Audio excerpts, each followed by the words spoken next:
میں نے جوائن کیا جی۔ السلام علیکم مولانا طارق جمیل صاحب۔ جی وعلیکم السلام ورحمۃ اللہ وبرکاتہ۔ جی السلام علیکم مولوی صاحب۔ جی وعلیکم السلام ورحمۃ اللہ وبرکاتہ۔ مولانا صاحب، پوری قوم جی دیکھ رہی ہے یہ ٹرانسمیشن، اور پوری دنیا میں، اور سب انتظار کر رہے ہیں کہ سب اکٹھے ہو کے میں نے ایک بھی ایک ساتھ، گھنٹہ دیکھی ہے۔ جی جی، سب اکٹھے ہو کے، متحد ہو کے، یکجا ہو کے، ایک ساتھ مل کے اللہ کے حضور دعا کریں۔ آتا ہے کہ یہ بھی فرمائیں کہ احتیاط کیسے کرنی ہے، اس کے حوالے سے آپ کا کہا ہوا پوری قوم بہت دل سے سنے گی اور مانے گی بھی۔ جی بسم اللہ الرحمن الرحیم، والصلاة والسلام علی رسولہ الکریم وعلی آلہ واصحابہ اجمعین۔ جہاں تک احتیاطی تدابیر کا تعلق ہے، وہ تو بہت زیادہ ڈسکس ہو چکی ہیں، اور بہت زیادہ اس کو میڈیا نے بھی ماشاءاللہ اس کو ابھارا ہے، اس کو نکھارا ہے، اور اپنے اپنی جگہ پر ہر جگہ اس پر بحث ہو رہی ہے۔ یہ ہے، میں ایک چھوٹی سی حکایت سناتا ہوں۔ ہارون رشید کا والد تھا مہدی بن ابو جعفر منصور۔ اس کے زمانے میں قحط آ گیا اور لوگ بھوکے مرنے لگے، کتے بلیاں بھی کھانے لگے۔ تو مہدی رات کو لیٹا ہوا تھا، تو ایک خادم اسے دبا رہا تھا، تو اس نے اپنے خادم سے کہا کہ کوئی کہانی سناؤ، میں بہت دکھی ہوں رعایا کے لیے۔ اس نے کہا امیر المومنین، ایک لومڑی جا رہی تھی سفر پہ، تو بیٹے کو لے گئی شیر کے پاس کہ تو بادشاہ ہے، اس کو اپنے پاس رکھ لے امانت۔ اس نے کہا ٹھیک۔ اس نے اس کو اپنے کندھوں پہ بٹھا لیا اور لیے پھرتا تھا۔ ایک دن عقاب کی نظر پڑی تو اس نے جھپٹا مارا اور اٹھا کے لے گیا۔ لومڑی واپس آئی، اس نے آ کر کہا بادشاہ سلامت، میرا بچہ کا وہ تو عقاب لے گیا، کہ میں تو آپ کے حوالے کر کے گئی تھی۔ تو شیر نے کہا میری بہن، اگر وہ زمین کی جنگل کی آفت ہوتی تو میں لڑ کے دکھاتا، وہ آسمان کی آفت تھی، اس سے کون لڑ سکتا ہے؟ تو پھر اس نے کہا امیر المومنین، یہ قحط اگر زمین کی آفت ہوتی تو آپ لڑتے، تو اوپر سے آئی آفت ہے، اس سے بات کرو جو اوپر والا ہے، تو کام بن جائے گا۔ اس وقت کی ساری جو تھی ایگریکلچر، زراعت، وہ ساری بارش پر تھی، تو اس نے اسی سے ہی لوٹا مسلح منگوا کے وضو کیا، مسلح پہ کھڑا ہوا، سجدے میں سر رکھا، اور اتنا رویا کہ سارا مسلح بھیگ گیا۔ اور یہ یاد رہے کہ وہ 3 بر اعظم پر حکومت کر رہا تھا اس وقت مہدی۔ تو ابھی وہ مسلح سے اٹھا بھی نہ تھا کہ اللہ تعالیٰ نے بادل بھیجے اور پوری عباسی سلطنت میں بارش ہو گئی۔ میں معذرت کے ساتھ، اختلاف رائے تو ہر آدمی کو حق ہے، ہم جو ایک لفظ استعمال کر لیں لڑنا ہے، یہ آسمانی آفت ہے، اس سے لڑنا نہیں ہے، اس کا علاج کر کے اللہ کو عاجزی دکھانی ہے اور اپنا سر سجدے میں رکھ کے رونا ہے۔ اس سے ہم لڑ نہیں سکتے، اس لفظ کو اپنی زبان سے نکال دیں، چاہے دل میں اس کے بارے میں کوئی تکبر نہ ہو، لیکن یہ لفظ اللہ کو پسند نہیں ہے کہ مجھ سے لڑنا چاہتے ہو۔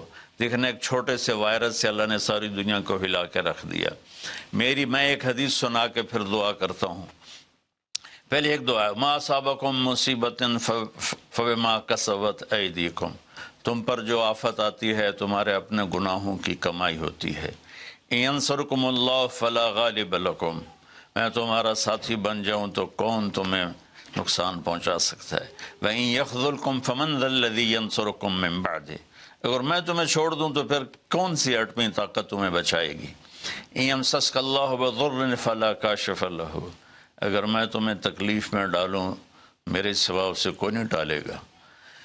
اور إِن يَمْسَسْكَ بِخَيْرٍ فَلَا رَادَّ لِفَضْلِهِ، اگر میں ارادہ کر لوں کہ میں نے کسی کو نہیں ہونے دینا بیمار یا مصیبت میں، تو اس کے لیے کیا مشکل ہے، ایک امر ہی تو ہوتا ہے۔ 40 دن ابراہیم علیہ السلام آگ میں بیٹھے رہے، 40 دن یونس علیہ السلام مچھلی کے پیٹ میں رہے، وہ تو فعال لما یرید ہے۔ تو ہم یہ جو ظاہری اسباب اختیار کر رہے ہیں ان کو بھی پوری طرح اختیار کرنا ہے، ساری احتیاط کرنی ہے۔ اگر مسجدوں میں جانے سے یہ بیماری پھیلتی ہے تو پھر اس سے بھی اپنے آپ کو روکنا ہے کہ جان کی حفاظت بھی ہمارے دین کا حصہ ہے۔ ایک دفعہ بارش ہو گئی، حضرت بلال نے اذان دی تو آپ نے کہا صلو فی رحالکم، اب اگر بلال اعلان کرو اپنے اپنے گھروں میں نماز پڑھیں، مسجد میں مت آئیں۔ حالانکہ مسجد میں آنے سے کپڑے گیلے ہونے تھے یا کیچڑ، جان کا خوف تو نہیں تھا، لیکن میرے نبی نے اپنی امت پر محبت اور شفقت کا ایسا سایہ رکھا ہے کہ آپ نے ان کو کیچڑ سے بچایا، بارش سے بچایا۔ یہاں تو زندگی موت کے مسائل ہیں، بہرحال بڑے علماء اس میں جو کہیں گے اور حکومت جو ان کے ساتھ میٹنگ کرے گی، جو حتمی فیصلہ ہوگا، تو سب سے پہلے ہم اپنے الفاظ میں تواضع لے کر آئیں کہ ہم نے اللہ کے سامنے جھکنا ہے، عاجزی کرنی ہے، اور اللہ کو منانا ہے کہ اللہ تو اس کو ہٹا۔ یہ نہیں ہٹ سکتی، اسے کوئی نہیں ہٹا سکتا۔ کہ اللہ کوئی اللہ کا بندہ رو دھو کے اسے منا لے تو پھر شاید فیصلہ ہو جائے اور اللہ تعالیٰ اپنا فضل فرما دے۔ ایک حدیث پہ اگر عمل ہو جائے تو مجھے اللہ کی قسم کھا کر میں کہتا ہوں یہ کورونا کا پتہ ہی نہیں چلے گا کہاں گیا۔ صرف ایک حدیث، میرے نبی نے فرمایا 4 باتیں مجھ سے لے لو، پھر دنیا بھی تمہاری ہے، آخرت بھی تمہاری ہے۔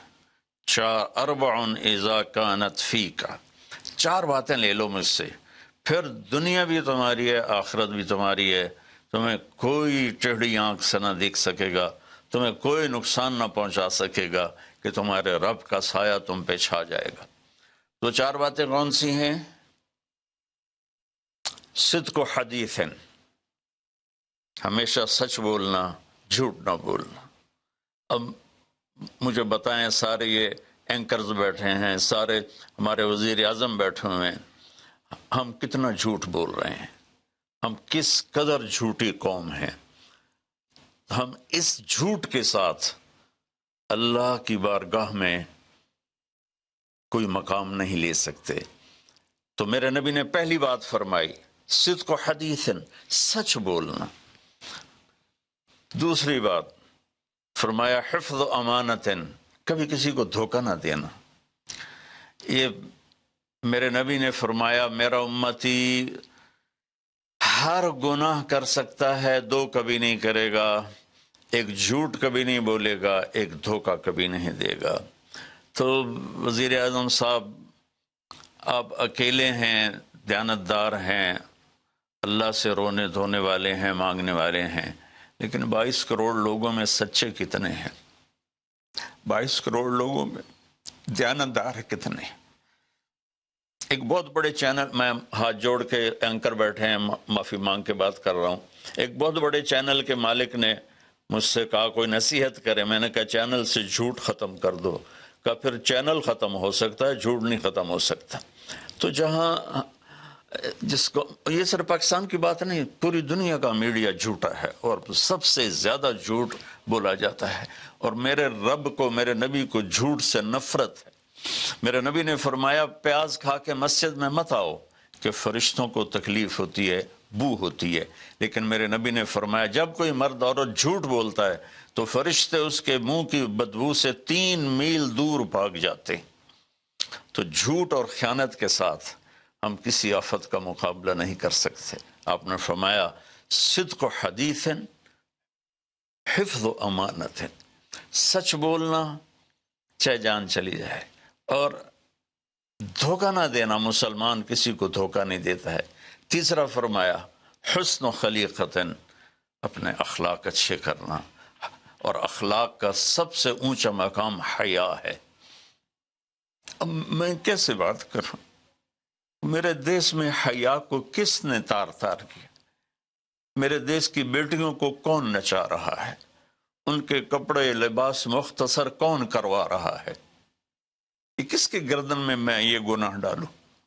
میں مجرم ہوں، میں نے اپنی قوم کو نہیں سمجھایا، میں اللہ سے معافی مانگتا ہوں۔ لیکن جب مسلمان کی بیٹی بے حیائی کی طرف چل پڑے اور نوجوان بے حیائی کی طرف چل پڑے تو اللہ کی رحمت سب سے زیادہ عذاب قوم لوط پر آیا کہ وہ بے حیائی میں ساری باؤنڈریز کراس کر گئے تھے، تو اللہ تعالیٰ نے ان پر 5 عذاب بھیجے. 5 کسی قوم پہ 5 عذاب نہیں آئے، ایک ہی عذاب آتا تھا، ان پر 5 عذاب آئے. تو تیسری بات میرے نبی نے فرمائی ہے کہ حیا والے بنو، حیا والے بنو. کہ میری نسل ہے، مجھ سے خان صاحب نے بات کی تھی پہلی دفعہ کہ میں چاہتا ہوں کہ میری یوتھ اللہ کے نبی کے ساتھ جڑے، چونکہ جو ہمارے کالج ہیں، ہماری یونیورسٹیز ہیں، ہمارے خاص طور پر جو یہ پرائیویٹ سکولز ہیں، یہ امت کو، نوجوانوں کو اللہ رسول سے کاٹ رہے ہیں. تو اللہ تعالیٰ یہ پہلا شخص ہے جس کے لیے میرے دل سے دعا نکلی جب اس نے کہا کہ میں نے آپ کو اس لیے بلایا ہے کہ میری قوم اپنے نبی کے ساتھ کیسے جڑ جائے. میں کیا بتاؤں، جب تک اس بے حیائی کو نہیں ہم روکتے، اور کوئی روک نہیں سکتا ہے، اندر سے نیت نہ ہو. سرنڈو ماڈل سکول میں میں نے میٹرک کیا ہے. ہمارے ایک وارڈن، میں ہاسٹل میں رہتا تھا، وہ آ گیا، نمازی تھے، انہوں نے نماز کی سختی کر دی. ہم بے وضو جا کے کھڑے ہو کر نماز پڑھ لیتے تھے، بے وضو. کیونکہ ڈنڈا انسان کو انسان نہیں بناتا ہے جب تک انسان اپنے من میں ڈوب کر پا جا سراغ زندگی. تو اگر میرا نہیں بنتا نہ بن، اپنا تو بن. یہ تو اپنے اندر دل دریا سمندروں ڈوگے کون دلاں دیاں جانے ہو، وچے بیڑے وچے جھیڑے وچے ونج مہانے ہو. میری قوم جھوٹ چھوڑ دے، میری قوم بددیانتی چھوڑ دے، میری قوم بے حیائی چھوڑ دے.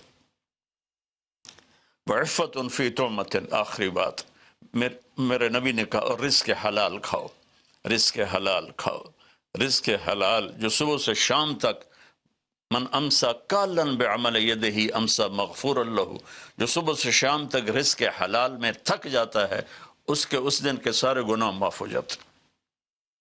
تو میں وزیر اعظم صاحب سے اپیل کروں گا کہ پوری قوم سے جیسے ڈونیشن مانگا ہے ایسی پوری قوم سے چلے. میں آپ کی طرف سے اپیل کرتا ہوں کہ کل یا آج رات رمضان کی آئے گی، ساری قوم 2 نفل پڑھے اپنے اپنے گھروں میں، اور ایک تسبیح لا الہ الا انت سبحانک انی کنت من الظالمین. جس کو یاد ہے پڑھ لے، جس کو نہیں یاد ہو استغفر اللہ کی ایک تسبیح پڑھ لے، اور پھر سب اللہ کے سامنے ہاتھ جوڑ کے معافی مانگ. اور اللہ تعالیٰ کہتا ہے ما من یوم الا والبحر یستاذن فی ان یغرق ابن آدم. روزانہ، یہ مسند احمد کی روایت، روزانہ سمندر کہتا ہے یا اللہ اجازت دے میں چڑھ جاؤں اور ان کو بہا دوں. والارض تستاذن فی ان تبتلعہ، زمین کہتی ہے اللہ مجھے اجازت دے میں ان بے حیاؤں کو نگل جاؤں، ان جھوٹوں کو، ان بدماشوں کو، اس مافیا کو میں نگل جاؤں. تو والملائکۃ تستاذن فی ان تعجلہ وتہلکہ، فرشتے اللہ سے کہتے ہیں یا اللہ تو ہمیں اجازت دے ہم ان کا صفایا کریں. میرا اللہ کہتا ہے دعو عبدی فانا اعلم بعبدی منکم، جاؤ جاؤ اپنا کام کرو، یہ میرا بندہ ہے اور میں جانوں میرا بندہ جانے. ان کان عبدکم فشانکم بہی، تمہارا بندہ ہے تو مار دو. ان کان عبدی فمنی ولی منی ولی عبد، اگر میرا ہے تو میں انتظار کروں گا، میں انتظار کروں گا. پچھلی قوموں میں ایک طوائف نے کتے کو پانی پلایا تو اللہ نے اس کی بخشش کر دی، معاف. ہم تو مائل بکرم ہیں، کوئی سائل ہی نہیں، کوئی مانگنے والا تو ہو. ان 4 چیزوں نے ہماری ہر چیز بکھیر دی، توڑ دی. کسی بھی قوم کے لیے جھوٹ، بددیانتی، بے حیائی اور رزق حرام یہ ان کو تباہ و برباد کر دیتا ہے. اور کوئی قوم سچائی، دیانتداری، پاک دامنی اور رزق حلال پر ہوگی تو اللہ کا سایہ ان پر چھا جائے گا، اور دنیا کی کوئی طاقت ان کی طرف آنکھ اٹھا کر نہیں دیکھ سکتی. ہم تو اجڑے چمن کے مالی ہیں. عمران خان کو اجڑا چمن ملا ہے، کہاں تک آباد کر سکے گا، اللہ اس کی مدد کرے. چمن کے تخت پر جس دم شہ گل کا تجمل تھا، ہزاروں بلبلیں تھی باغ میں، ایک شور تھا غل تھا. کھلی جب آنکھ نرگس سی، نہ تھا جز خار کچھ باقی. بتاتا باغ مارو رو، یہاں غنچہ یہاں گل تھا، یہاں غنچہ یہاں گل تھا۔ ابھی عمران صاحب نے یرموک کی اور قادسیہ کی بات کی، کتنے تھے؟ 30,000 تھے خالد ابن ولید کے کمانڈ میں، اور سامنے باہان جو تھا وہ 3 لاکھ کا لشکر لے کر آیا ہوا تھا، اور قادسیہ کے میدان میں بھی 30,000 صحابہ تھے، اور ادھر سے جو رستم تھا وہ 3 لاکھ کا لشکر لے کر آیا ہوا تھا، ان کے ساتھ اللہ تھا۔ ہم اللہ کو ساتھ لیں، سارے اسباب اختیار کریں۔ مالداروں سے کہتا ہوں، میں نے اپنا کلپ الگ ریکارڈ کرا ہے کہ اس سال ساری زکوٰۃ ان غریبوں میں تقسیم کریں۔ آپ تک تو ہر آدمی نہیں پہنچ سکے گا، اپنے اپنے علاقے میں جو مالدار لوگ ہیں وہ اپنی زکوٰۃ غریبوں میں ان میں تقسیم کریں، ان کے گھر جا کر دیں۔ کسی ایک کی دعا لگ گئی نا تو 7 نسلیں ہماری آباد ہو جائیں گی۔ تو بس میں معافی چاہتا ہوں، آپ نے مجھے کافی دیر بٹھایا تو میں نے بھی تھوڑا سا آپ کا ٹائم لے لیا، تو آپ درود شریف پڑھیں اور ہم اللہ کی بارگاہ میں دعا کرتے ہیں۔ اللهم صل على محمد وعلى آل محمد كما تحب وترضى، اللهم لك الحمد كما أنت أهله وافعل بنا ما أنت أهله إنك أهل التقوى وأهل المغفرة۔ اے میرے رب، ہمیں تسلیم، تو ہم سے ناراض ہو گیا، تو نے سمجھایا ہم کوئی نہ سمجھ، تو ہمیں بلاتا رہا، ہم نے پیچھے مڑ کے نہیں دیکھا، تو نے ہمیں حرام سے روکا، ہم نے ہر حرام کو اپنا کاروبار بنایا، تو نے بے حیائی سے روکا، ہماری نسل نے کپڑے اتار دیے، تو نے رزق حلال کا کہا، ہمارے تاجر سود میں ڈوب گئے، دھوکے میں ڈوب گئے، طاقتور ظالم بن گیا، مظلوم کی فریادیں صرف تیرے تک تو آتی تھی، ہماری تو عدالتیں ظالم ہیں یا اللہ، ہماری تو عدالتیں ظالم، ہمارا قانون ظالم ہے، ہم سارے ظالم ہیں، غریب بھی، امیر بھی، مرد بھی، عورت۔ یا اللہ، اس آفت کو ہم وینٹیلیٹر سے نہیں ٹال سکتے، ویکسینیشن سے نہیں ٹال سکتے، یہ تو نے بھیجی ہے، سوئی سے ٹالے گا۔ یا اللہ، تو علی کل شیء قدیر ہے، تو فعال لما یرید۔ میرے مالک، ہم تو اپنی طاقت سے کرسی سے اٹھنا چاہیں تو اٹھ نہیں سکتے، لیٹنا چاہے تو لیٹ نہیں سکتے۔ یا اللہ، زندگی موت تیرے ہاتھ میں، عزت ذلت تیرے ہاتھ میں، تو ہواؤں کا مالک، تو پانیوں کا مالک، تو سمندروں کا مالک۔ اور مالک، بس ساڑی منتی ہے، مان جائے اللہ، ہمارے پاس کچھ نہیں ہے، خالی جولی ہے، یہ گناہوں سے بھرا ہوا ہے، یہ سارا دامن گناہوں سے بھرا ہوا ہے، نفرتوں سے، فرقہ واریت سے، سود سے، جھوٹ سے، قتل و غارت سے، بے حیائی سے، بے پردگی سے،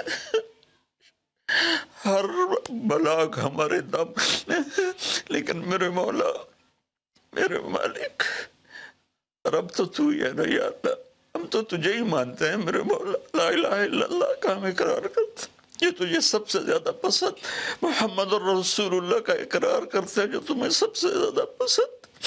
آئی ہمارے پاس بہت سی نافرمانی ہے میرے مولا، ہم پیسے کے غلام بن گئے، شہرت کے غلام بن گئے، موت کو بھول گئے، قبر کو بھول گئے، تیرے سامنے کھڑے ہونے کو بھول گئے۔ اس بڑی آفت میں ہم قصوروار ہیں، ہم اس سے نہیں لڑ سکتے یا اللہ، ہم تو معمولی سے بخار سے نہیں لڑ سکتے، یہ تو بہت بڑی آفت ہے میرے اللہ، تو دور کر دے یا اللہ، تیری منتیں دور کر دے یا اللہ، تیری منتیں دور کر دے میرے مولا، میرے مولا، دور کر دے میرے مالک، اپنے حبیب کے آنسوں کے تحفے یا اللہ، وہ احد میں تو ٹوٹے دانتوں کے تحفے میرے مولا، اپنے محبوب کے صدقے ہماری مصیبت ہٹا دے یا اللہ، ہمارے پاس کچھ نہیں ہے، نہ دوا ہے، نہ ہسپتال ہے، نہ ڈاکٹر ہے، کچھ بھی نہیں ہے، صرف تو ہے۔ آ جا یار، آ جا، تو لا مکان و لا زمان ہے، تو آنے جانے سے پاک ہے، یہ ہماری احمقانہ فریاد ہے، آ جا میرے مولا، ہر تمنا دل سے رخصت ہو گئی، اب تو آ جا، اب تو خلوت ہو گئی، ساری دنیا ہی سے وحشت ہو گئی، اب تو آ جا، اب تو خلوت ہو گئی یا اللہ، تیرے آنے سے کام بنے گا، اسے ہٹا دے سب، اور یا اللہ، جن چیزوں سے تو ناراض ہوتا ہے ہم اس سے توبہ کرتے ہیں، ہم اس سے توبہ کرتے ہیں، ہم اس سے توبہ کرتے ہیں، ہم اس سے توبہ، میں 22 کروڑ عوام کی طرف سے تیری بارگاہ میں توبہ کرتا ہوں، انہوں نے مجھے اپنا نمائندہ بنایا، میں تیرا حقیر گنہگار بند، یا اللہ میرے ساتھ بے شمار لوگ رو رہے ہوں گے، میں تو ٹی وی پہ نظر آ رہا ہوں، شاید ریاکاری ہو، لیکن جو بچیاں بچے بوڑھے جوان گھروں میں بیٹھے رو رہے ہیں، یا اللہ ان کے آنسو تو پاکیز ہیں اور آنسو تجھے بڑے پسند، میرے مولا فقیروں کی تو فیل، غریبوں کی تو، بوڑھوں کی تو فیل، اپنے ان نیک بندوں کی تو فیل جو راتوں کو تجھے یاد کرتے ہیں، جن کے دامن گناہوں سے صاف ہے، ایسے بندوں سے ہمارا دیس بھرا ہوا ہے، خالی نہیں ہے یا اللہ، لیکن اکثر تو ہم نافرمان ہیں، یا اللہ تو ہمیں معاف کر کے اس آفت کو ٹال دے، اس کا علاج ہمیں دے دے، یا اپنے غیب سے اس کو ہٹا دے، تو ہر چیز پر قادر ہے، تو حکومت کی مدد فرما، یا اللہ تو جتنے بھی اس کے لیے کوشش کر رہے ہیں ان سب کی مدد فرما، اور یا اللہ ان ڈاکٹروں کو جزائے خیر عطا فرما جو زندگی موت کی جنگ لڑ رہے ہیں، یا اللہ تو ان ڈاکٹروں کو جزائے خیر عطا فرما، یا اللہ جو اس میں مر رہے ہیں وہ سب شہید ہیں، ان کے درجے بلند فرما، جو مریض ہو گئے ان کو صحت کاملہ عطا فرما، یا اللہ ہم لاک ڈاؤن کرے تو ایک ایک کمرے میں 10 آدمی بیٹھے ہیں، لاک ڈاؤن کا کیا فائدہ، یا اللہ یہ تو تو ہی دور کرے گا اس آفت کو، یہ لاک ڈاؤن سے نہیں جائے گی، یہ صرف فضل سے جائے گی، اللہ میرے مولا جیسے چھوٹا بچہ روتے روتے ماں سے کہتا اماں ہن میں تھک پیا رو رو کے، ہن تو میری گل مان جا میرے مالک، میرے اللہ میں رو رو کے تیرے سامنے تھک گئے، مان جا یا اللہ ہمارے پاس تو کچھ نہیں، اپنے حبیب کے طفیل، ان کے صحابہ کے طفیل، ان کی اولاد جن کے کربلا میں سر کٹے اور نیزوں پہ چڑھ گئے، سب سے چھوٹے معصوم عبداللہ کے طفیل، یا اللہ پوری دنیا سے اس آفت کو ہٹا دے، تیرا نبی رحمت للعالمین تھا، رحمت للمسلمین نہیں تھا، میں یا اللہ انہی کی طفیل دعا کرتا ہوں کہ غیر مسلموں کو بھی اس سے نجات عطا فرما، وہ بھی تیرے بندے ہیں، تو نے انہیں بنایا ہے، انہوں نے تجھے نہیں پہچانا تھا، ان کا قصور ہے پر تیرے بندے ہیں، تجھے ان سے بھی پیار ہے، یا اللہ پوری دنیا کے 6-7 بر اعظم میں جہاں جہاں یہ وبا اپنے پنجے گاڑ چکی ہے، یا اللہ تو ان کو سب کو، اور خاص طور پر امت مسلمہ اور خاص طور پر حرمین شریفین، یا اللہ اس دفعہ حج بھی نہیں ہوگا حرم میں، یا اللہ جگہ نہیں ملتی تھی روزانہ، آج صرف وہ کام کرنے والے تراویح پڑھے گا، وہ بھی آدھی پڑھے گی، یا اللہ میرے مالک، میرے اللہ جیسے بچہ ماں سے ضد کرتا ہے اماں کر دے، اماں دے دے، آخر وہ کہتی ہے اچھا میرا سر نہ کھا لے جا، اللہ ہم تیری بارگاہ میں یا اللہ درخواست کرتے ہیں، منت کرتے ہیں، ہماری منت عمل کوئی نہیں ہے، خالی ہے تیری قسم، خالی ہے تیرے سامنے ہماری تیری بارگاہ میں التجا ہے، جتنے بھی لوگ جس ٹائپ کے جس مسلک کے اس آفت کے لیے محنت کر رہے ہیں، کوشش کر رہے ہیں،